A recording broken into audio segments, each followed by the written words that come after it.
So I was on tour with my jazz group once, and we actually went through Twin Falls, Idaho. I took them back to the Northwest, and I went upon the urging of my husband to the hospital where I was born. And I actually went up and asked. I was so terrified. I was like, I was born at this hospital, and I was adopted. And she's like, "Oh, I'm so sorry. I can't share any of those details with you." And she just handed me this packet on adoption, basically.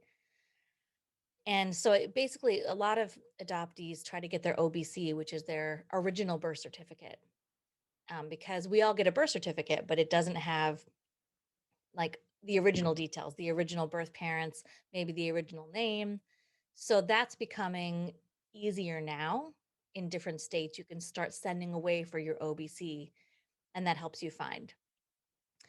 But in a lot of states, especially in those times, it's just the adoption was meant to be closed and shut. They thought it was best for everyone that nobody knew any details. It was like you just start this new life with a new family, and the birth parents go on their way, and never the twain shall meet. That was the thinking.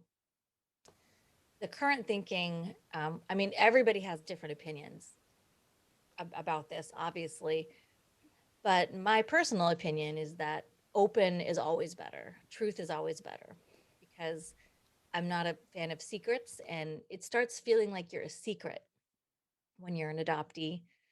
And so, for example, my sister-in-law had breast cancer, recovered, and then needed to, like, if she wanted to have a second child, she had to explore adoption as an option. And she was able to adopt, but it's been a very open adoption. They like sometimes they'll meet with the birth mother. And obviously, this is different for, I just want to like the caveat of there's so many feelings that come up around this, and everybody has different emotions and opinions and gets really up in arms about everything. But I think what I'm trying to say for me is that it's good to talk about because it felt like a very taboo topic for me for a long time, which is why the name of your podcast is so appropriate because, I think the more people talk about it and get it out in the open, it doesn't become so taboo and people will feel more free to at least explore their options.